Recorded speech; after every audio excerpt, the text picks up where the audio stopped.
Good morning everyone, welcome to SG edu centre daily current affair. SG edu centre daily current affair में आप सबका स्वागत है। Friends, आज है 1 अगस्त और 1 अगस्त के जितने भी इंपॉर्टेंट करंट अफेयर बन सकते हैं उसको हम लोग एमसीक्यू के रूप में देखने का प्रयास करेंगे। आइए शुरू करते हैं। आज का पहला हेडिंग्स है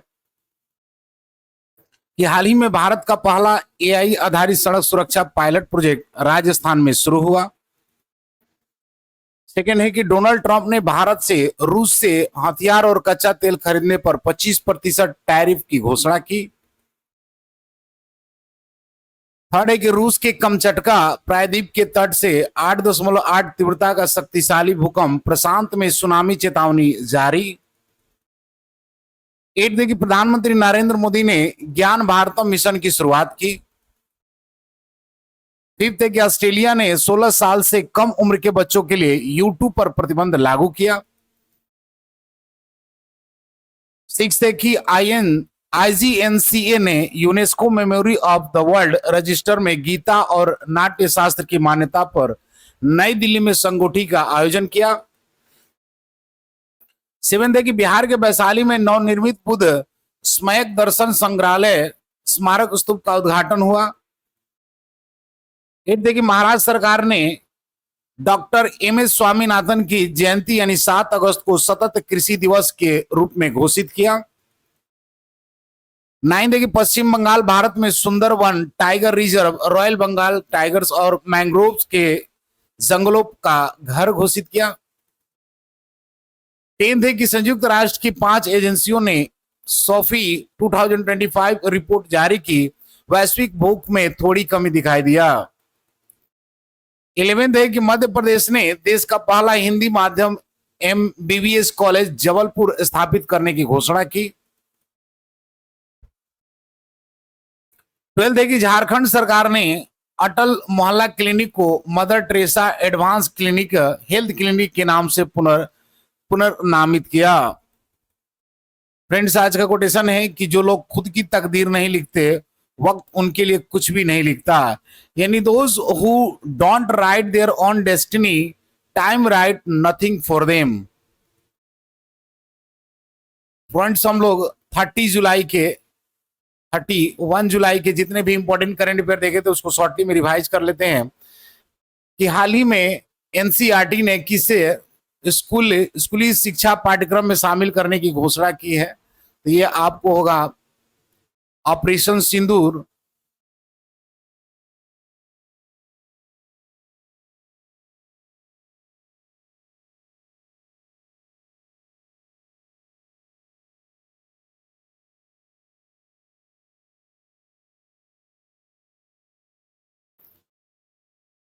हाल ही में एनसीईआरटी ने किसे स्कूली शिक्षा पाठ्यक्रम में शामिल करने की घोषणा किया है। तो इसका आंसर होगा कि ऑपरेशन सिंदूर और कैप्टन शुभम को। हाल ही में यूईएफए वोमेन्स यूरो 2025 का खिताब किसने जीता? तो इंग्लैंड ने। हाल ही में चर्चे में रहे ऑपरेशन महादेव का संबंध किससे है? तो जम्मू कश्मीर से। हाल ही में फीडे शतरंज महिला शतरंज विश्व कप 2025 का खिताब किसने जीता है? तो दिव्या देशमुख ने। टेस्ट क्रिकेट में 4 शतक लगाने वाले पहले बल्लेबाज कौन बने हैं? तो शुभमन गिल ने। हाल ही में किसे देश ने रूस के सुयोग रॉकेट से अपने दूरसंचार और अनुसंधान उपग्रह नाही-2 को सफलतापूर्वक प्रशिक्षित किया? तो ईरान ने। भारत और सिंगापुर के बीच में संयुक्त सैन्य अभ्यास बोल्ड कुरुक्षेत्र 2025 किस स्थान पर शुरू किया गया? तो राजस्थान के जोधपुर में। हाल ही में कहा 36वां इंटरनेशनल बायोलॉजी ओलंपियाड आयोजित किया गया? तो फिलीपींस में। वैष्णवी अदकर वर्ल्ड यूनिवर्सिटी गेम्स में आयोजित किस खेल में पदक जीतने वाली पहली महिला खिलाड़ी बनी है? तो टेनिस में। हाल ही में किसने अपनी पहली hypersonic ballistic missile typhoon block 4 का अनावरण किया? तो तुर्की ने। फिडे महिला शतरंज विश्व कप जीतने वाली पहली भारत महिला कौन बनी है? तो दिव्या देशमुख। हाल ही में किस राज्य के मुख्यमंत्री ने सफाई कर्मचारी आयोग के गठन की घोषणा की है? तो बिहार ने। फ्रेंड्स, आज का पहला क्वेश्चन है कि हाल ही में भारत का पहला एआई आधारित सड़क सुरक्षा पायलट प्रोजेक्ट किस राज्य में शुरू किया गया? And recently, India's first AI-based road safety pilot project launched in Rajasthan. Option A. Rajasthan option B, Andhra Pradesh option C, Uttar Pradesh और option D none of this. तो इसका सही आंसर फ्रेंड्स की राजस्थान। राजस्थान में भारत का पहला एआई आधारित पायलट प्रोजेक्ट को शुरू किया गया है। देख लेते हैं इससे कुछ एडिशनल इंफॉर्मेशन को कि इस पायलट प्रोजेक्ट का उद्देश्य सड़क दुर्घटना को कम करना है। एआई तकनीक के माध्यम से रियल टाइम ट्रैफिक डेटा की निगरानी होगी। संभावित खतरनाक स्थितियों को तुरंत पहचान और अलर्ट जारी किया जाएगा। इस प्रोजेक्ट से राजस्थान के कुछ प्रमुख मार्गों पर शुरू किया गया है। सरकार और निजी क्षेत्र के सहयोग से इसे लागू किया गया। नेक्स्ट क्वेश्चन है कि हाल ही में यूएस राष्ट्रपति डोनाल्ड ट्रंप ने रूस से हथियार और कच्चे तेल खरीदने पर भारत पर कितने प्रतिशत टैरिफ लगाया है? यानी recently US president Donald Trump impose what percentage tariff on India for buying weapons and crude oil from Russia? Option A 20%, option B 25%, option C 30% और option D 35%। तो इसका सही आंसर फ्रेंड्स कि 25% जो है टैरिफ लगाने की घोषणा की है यूएस प्रेसिडेंट डोनाल्ड ट्रंप ने। देख लेते हैं इससे कुछ एडिशनल इंफॉर्मेशन को कि अमेरिकी राष्ट्रपति ने भारत से रूस को हथियार एवं रूसी कच्चे तेल क्रय पर 25% का टैरिफ लगाया है। यह टैरिफ 1 अगस्त 2025 से प्रभावित होगा। ट्रंप ने अतिरिक्त पेनाल्टी भी चेतावनी के रूप में जोड़ा है, लेकिन इसका प्रतिशत अस्पष्ट है। इस कदम से भारतीय निर्यातक चिंतित है और कई अमेरिकी खरीदार आदेश रोक चुके हैं। अमेरिका के व्यापारिक संबंधों में तनाव बढ़ सकता है। भारत को वैकल्पिक बाजार की ओर रुख करना पड़ सकता है। फ्रेंड्स अमेरिका क्या है तो देख लेते हैं अमेरिका को मैप में। तो अमेरिका जो है लैटिन अमेरिका का एक स्टेट है जिसका कैपिटल वाशिंगटन है। प्रेसिडेंट की बात करें तो डोनाल्ड ट्रंप और करेंसी आपको डॉलर है। देख लेते हैं पूछो तो जानो की बात में कि 38वें राष्ट्रीय खेल कि 50 मीटर राइफल 3 पोजीशन इवेंट में किसने गोल्ड मेडल जीता है? तो इसका सही आंसर फ्रेंड्स कि नीरज कुमार। फीफा ने किस देश के फुटबॉल महासंघ को निलंबित किया है? तो पाकिस्तान का। भारत में मातृ मृत्यु दर में कितने प्रतिशत की कमी आई है? तो ये आपको 83% की कमी आई है। नेक्स्ट क्वेश्चन है कि हाल ही में किस देश के कमचटका तट पर 8.8 तीव्रता का शक्तिशाली भूकंप आया है? यानी recently an earthquake of the magnitude 8.8 struck the Kamchatka coast of which country? Option A Japan, option B Russia, option C USA और ऑप्शन डी मैक्सिको। तो इसका सही आंसर है फ्रेंड्स के रसिया। यानी रसिया के कमचटका तट पर 8.8 तीव्रता का शक्तिशाली भूकंप आया हुआ है। देख लेते हैं इससे कुछ एडिशनल इंफॉर्मेशन को। यह भूकंप रूस के दूर पूर्व स्थित कमचटका प्रायद्वीप के तट पर आया था। रिएक्टर पैमाने पर इसकी तीव्रता 8.8 थी, जो 1900 के बाद दर्ज किए गए सबसे शक्तिशाली भूकंप में से एक था। इस घटना ने जापान, हवाई आदि सहित प्रशांत महासागर के अधिकांश तटों पर सुनामी की चेतावनी जारी की है। हालांकि शक्तिशाली सुनामी की आशंका थी, लेकिन अधिकांश जगहों पर तरंग के ऊंचे अपेक्षाकृत कम रही, 1 से 4 मीटर तक। प्रभावित क्षेत्र में व्यापक निकासी की गई है। जापान में लगभग 2 मिलियन और चिली में 1.4 मिलियन लोग सुरक्षित स्थान पर लाए गए। देख लेते हैं पूछो तो जानो की बात में कि आरबीआई ने रेपो रेट में कितने प्रतिशत की कटौती की है? ये आपको 0.25% की। किस राज्य सरकार ने 2025-26 के लिए नई आबाकारी नीति मंजूरी दी है? तो उत्तर प्रदेश के द्वारा। राष्ट्रीय नमूना सर्वेक्षण के 75वां वर्षगांठ कब मनाया गया? तो ये आपको 7 फरवरी को मनाया गया है। नेक्स्ट क्वेश्चन है कि हाल ही में किसने ज्ञान भारतम मिशन शुरू किया? यानी who has recently launched the Gyan Bharatam mission? Option A Amit Shah, option B Dharmendra Pradhan, option C Narendra Modi और option D none of this. तो इसका सही आंसर है फ्रेंड्स कि नरेंद्र मोदी। यानी नरेंद्र मोदी जी के द्वारा ज्ञान भारतम मिशन को शुरू किया गया है। देख लेते हैं इससे कुछ एडिशनल इंफॉर्मेशन को कि ज्ञान भारतम मिशन की घोषणा की शुरुआत प्रधानमंत्री नरेंद्र मोदी के द्वारा किया गया है। यह घोषणा मन की बात के 124वें एपिसोड जो कि 27-28 जुलाई को प्रसारित किया गया था उसमें की गई है। इसका उद्देश्य है कि भारत भर में 1 करोड़ से अधिक प्राचीन पांडुलिपियों का डिजिटीकरण करना, संरक्षण और साझा करना। इस मिशन के लिए बजट आवंटन 3.5 करोड़ से बढ़ाकर 6 करोड़ रुपया किया गया है। एक राष्ट्रीय डिजिटल रिपोजिटरी बनाई जाएगी जिससे शोधकर्ता, छात्र और जनता भारत की ज्ञान की परंपरा से जुड़ सके। नेक्स्ट क्वेश्चन है कि हाल ही में किस देश के ने 16 साल से कम उम्र के बच्चों को हानिकारक ऑनलाइन सामग्री से बचने के लिए यूट्यूब पर प्रतिबंध लगा दिया है। यानी recently which country has ban children under the age of 16 from creating YouTube accounts to protect them from harmful online content. Option A France, option B New Zealand, option C Australia और option D Italy. तो इसका सही answer है friends कि Australia. यानी Australia ने 16 साल से कम उम्र के बच्चे को हानिकारक ऑनलाइन सामग्री से बचने के लिए यूट्यूब पर प्रतिबंध लगा दिया है। देख लेते हैं इसके कुछ एडिशनल इंफॉर्मेशन को कि ऑस्ट्रेलिया सरकार ने यह निर्णय लिया है कि 16 साल के कम उम्र के बच्चों को यूट्यूब पर खाता बनाने अनुमति नहीं दी जाएगी। यह प्रतिबंध 10 दिसंबर 2025 से लागू होगा। ई सेफ्टी कमिश्नर की रिपोर्ट में बताया गया है कि लगभग 37% बच्चों ने हार्मफुल कंटेंट यूट्यूब पर लिखा, जिसे इसे अन्य सोशल मीडिया प्लेटफॉर्म की श्रेणी में शामिल किया गया। बच्चों के लिए खाते पर प्रतिबंध रहेगा। ये वीडियो देख सकते हैं लेकिन लॉग इन, टिप्पणी, वीडियो अपलोड, व्यक्तिगत अनुसंधाएं प्राप्त नहीं कर सकते हैं। यूट्यूब की मूल कंपनी अल्फाबेट ने इस निर्णय का विरोध किया है। उल्लंघन करने वाली कंपनियों को AUD 49.5 मिलियन यानी लगभग 33 मिलियन US$ तक जुर्माना हो सकता है। नेक्स्ट क्वेश्चन है कि हाल ही में IGNCA ने गीता एवं नाट्य शास्त्र को यूनेस्को मान्यता पर संगोष्ठी का आयोजन कहां किया है। यानी recently where did IGNCA organise a seminar on the UNESCO recognition of the Gita and Natya Shastra. Option A Indore, option B Jaipur, option C New Delhi और option D none of this. तो इसका सही आंसर फ्रेंड्स की न्यू दिल्ली। यानी IGNCA ने गीता एवं नाट्य शास्त्र की यूनेस्को मान्यता पर संगोष्ठी का आयोजन नई दिल्ली में किया है। देख लेते हैं इसके कुछ एडिशनल इंफॉर्मेशन को कि आयोजन संस्था और स्थान इंदिरा गांधी राष्ट्रीय कला केंद्र यानी INGSA ने यह 2 दिवसीय राष्ट्रीय संगोष्ठी नई दिल्ली में आयोजित किया। उसका उद्देश्य और विषय है, यानी इसका विषय था timeless text and universal teaching inscriptions of the Bhagavad Gita and Natya Shastra in the UNESCO memory of the world international register. यह कार्यक्रम 30 से 31 जुलाई 2025 को आयोजित किया गया था।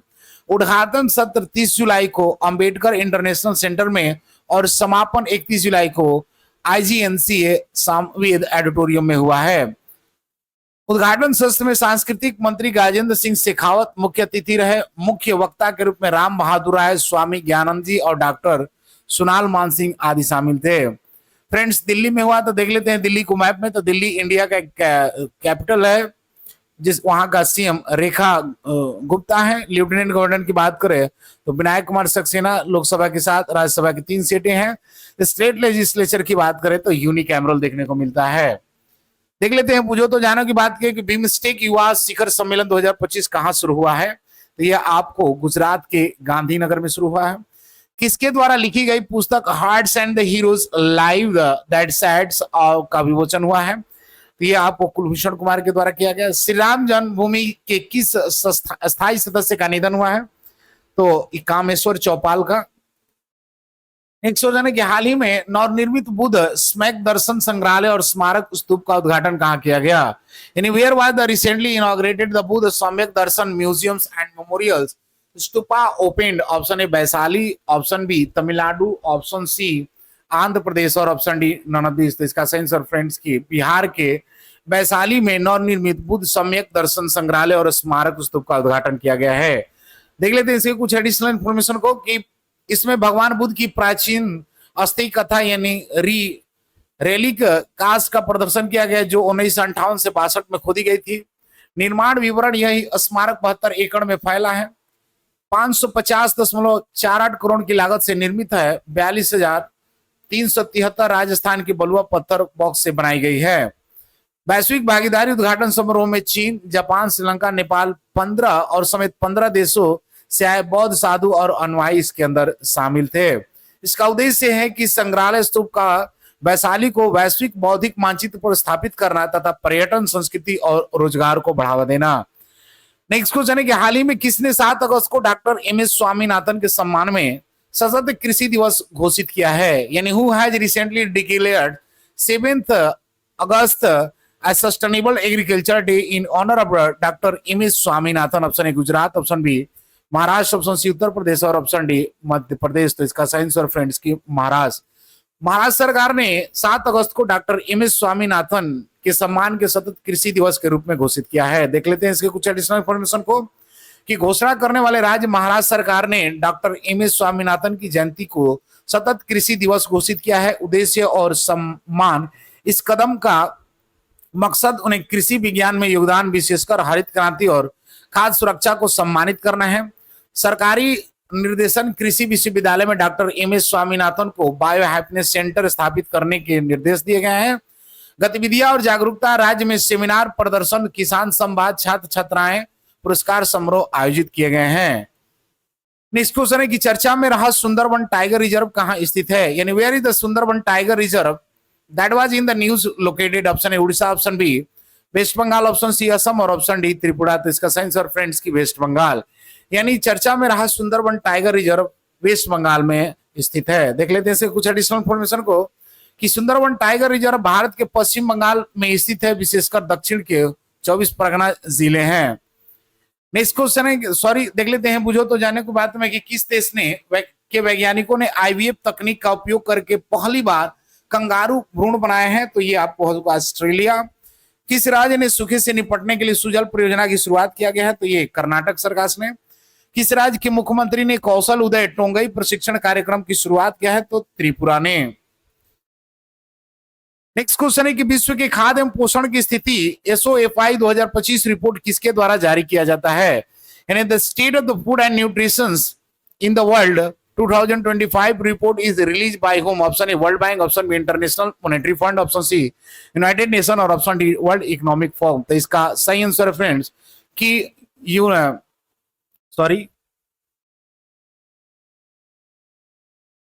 वर्ल्ड इकोनॉमिक फॉर्म के द्वारा, ये गलत है, वर्ल्ड इकोनॉमिक फॉर्म के द्वारा जो है पोषण विश्व में खाद्य और पोषण स्थिति रिपोर्ट को यूनाइटेड नेशन के द्वारा यूनाइटेड नेशन के द्वारा विश्व में खाद्य और पोषण की स्थिति 2025 रिपोर्ट को जारी किया गया है। देख लेते हैं कुछ एडिशनल इंफॉर्मेशन को कि सोफी 2025 संयुक्त राष्ट्र की जांच एजेंसी द्वारा तैयार व जारी की गई है। एफओए, आईएफएडी, यूनिसेफ, डब्ल्यूएफपी और डब्ल्यूएचओ द्वारा भूख में कमी लेकिन असमानता, यानी वैश्विक स्तर पर भूख के अनुपात 2023 में 8.5 से घटकर 2024 में 8.2% हो गया है। अफ्रीका में भूख बढ़ रही है। 2024 में लगभग 307 मिलियन लोग कुपोषण से ग्रसित थे, लेकिन 2030 तक 60% के अनुमानित है। लगभग 2.3 अरब लोग 28% 2024 में मध्यम एवं गंभीर खाद्य सुरक्षा का सामना कर रहे हैं। नेक्स्ट क्वेश्चन है कि भारत के पहले हिंदी माध्यम एमबीबीएस कॉलेज के उद्घाटन की घोषणा किसने की है, यानी Who has announced the opening of the India's first Hindi medium MBBS college? Option A Rajasthan, option B Haryana, option C Uttar Pradesh और ऑप्शन डी मध्य प्रदेश। तो इसका सही आंसर फ्रेंड्स की मध्य प्रदेश। मध्य प्रदेश सरकार ने भारत के पहले हिंदी माध्यम से एमबीबीएस कॉलेज के उद्घाटन की घोषणा की है। देख लेते हैं इसके कुछ एडिशनल इंफॉर्मेशन को कि मध्य प्रदेश ने सरकार ने जबलपुर में भारत का पहला हिंदी माध्यम एमबीबीएस कॉलेज खोलने का निर्णय लिया है। यह कॉलेज 2027-28 शैक्षणिक सत्र में शुरू होगा, जिसमें प्रारंभ में 50 एमबीबीएस की सीटें प्रस्तावित की गई है। पूरा पाठ्यक्रम, परीक्षाएं, क्लिनिकल प्रशिक्षण हिंदी से संचालित होंगे, हिंदी में अनुदित चिकित्सा पुस्तकों का उपयोग करके। यह पहल एनईपी के तहत हिंदी भाषी और ग्रामीण छात्रों को चिकित्सा शिक्षा में समावेशी बनाने का प्रयास है। मध्य प्रदेश 3 वर्ष पहले हिंदी में एमबीबीएस पाठ्यक्रम शुरू करने वाली पहली राज्य बना था, किंतु छात्रों की अंग्रेजी उत्तर लिखने की प्रवृत्ति अभी भी बनी हुई है। नेक्स्ट क्वेश्चन और आज का अंतिम क्वेश्चन कि हाल ही में किस राज्य ने अटल मोहल्ला क्लिनिक का नाम बदलकर Mother Teresa advance health clinic कर दिया है, यानी which state rename the Atal Mohalla clinic as the Mother Teresa advance health clinic? Option A Jharkhand, option B Orissa, option C Delhi और ऑप्शन डी हरियाणा। तो इसका सही आंसर फ्रेंड्स की झारखंड। झारखंड सरकार ने अटल मोहल्ला क्लिनिक का नाम बदलकर Mother Teresa advance health clinic कर दिया है। देख लेते हैं कुछ एडिशनल इंफॉर्मेशन को कि झारखंड की सरकार ने मुख्यमंत्री हेमंत सोरेन की अध्यक्षता में कैबिनेट ने अटल मोहल्ला क्लिनिक का नाम बदलकर Mother Teresa advance health clinic रखने का निर्णय लिया है। राज्य में लगभग 140 अटल मोहल्ला क्लिनिक संचालित है, जिसे अब नए नाम से जाना जाएगा। इस कदम के पीछे का मकसद है कि मदर टेरेसा की सेवा और करुणा का सम्मान देना, विशेषतः बीमार और वंचित के लिए। फ्रेंड्स, लास्ट वीडियो क्वेश्चन था कि हाल ही में FIDE महिला शतरंज विश्व कप 2025 का खिताब किसने जीता है? तो ऑप्शन ए दिव्या देशमुख ने। आज का क्वेश्चन है कि हाल ही में यूएस राष्ट्रपति डोनाल्ड ट्रंप ने रूस से हथियार और कच्चा तेल खरीदने पर भारत पर कितना प्रतिशत टैरिफ लगाया है? Option A 20%, option B 25%, option C 30% और ऑप्शन डी 35%। फ्रेंड्स, इसका आंसर कमेंट बॉक्स में जरूर दें। मिलते हैं अगले वीडियो में, तब तक के लिए जय हिंद।